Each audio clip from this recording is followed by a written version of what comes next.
a technology divide within our population. There are people who simply do not have access to the internet, who do not have the means to access information the way that others have. And I think that it's really imperative for government to make sure that we play a role in closing that technological divide. And so you have to strike that balance between, maintaining that character, but also welcoming in the new people who bring their own. Absolutely. And so I love that. I love that mix, that balance that comes with it. It's hard to strike the right balance, but it really is. It's there. I was born in Guatemala and came to this country as a kid. I was brought here by my parents and essentially grew up in LA and then moved up to the Bay Area when I went to college. I went to Stanford. My background for the first few years out of school was a practicing attorney. I worked in the private sector for a number of years. And then I went and worked for the city as a deputy city attorney and then became general counsel of the school district here in San Francisco. And through that became involved in politics and at some point decided to run for office. La economía más que todo. Hay mucha gente sin trabajo. Mucha gente sin trabajo, sus clientes tal vez no pueden venir a cortarse el pelo. cortarse el pelo. I think that San Francisco really represents, the best that this country has to offer. It's a place that welcomes people from all over the world, from all over the country, and it's a place that not only, tolerates but actually embraces diversity, a place that is very forward-thinking in terms of how it looks at issues. It always felt like home, and I felt that as a gay Latino man that this was a place where I could be happy.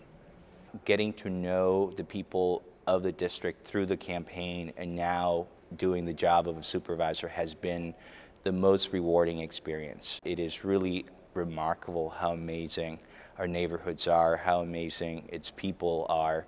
I have a progressive outlook in terms of how I see things. And by progressive, I mean we have to make government and make the city work for everyone.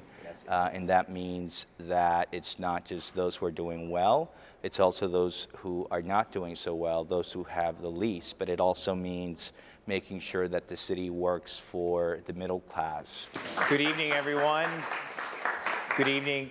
Thank you all for being here. And when we first got into office about 2 years ago, we started talking to the Mayor's Office of Workforce and Economic Development and trying to figure out how we can help different corridors within our district have a better sense of, what that neighborhood, that corridor should look like, what its main concerns and priorities should be, and a strategy for the community. And that means business, residents, and the city working together to make whatever that vision is a reality.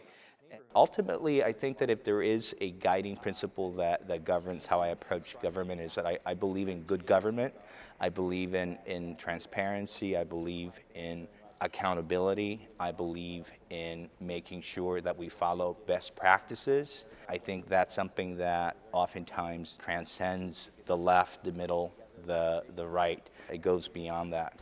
And that's why, as a supervisor, I focus so much on contracts and how the city spends its money, which is not traditionally a progressive issue, but I believe that we have an obligation to make every penny count. Thank you. We are still going through a very tough economic time. We are still not where we need to be in terms of job creation and economic development. So government, I think, has to work with a lot of different folks, not only the business community, but also community groups to see how we can, create economic development that works for every San Franciscan. One of the top topics was safety and the whole thing that's been bubbling under with, stuff that's been happening in the Mission, up in Portland. The Bernal Safe List is like crazy. As a member of the Police Commission, I learned that the most effective policing is the policing where you have the police and the community working together. But you need training for the police officer who's already there.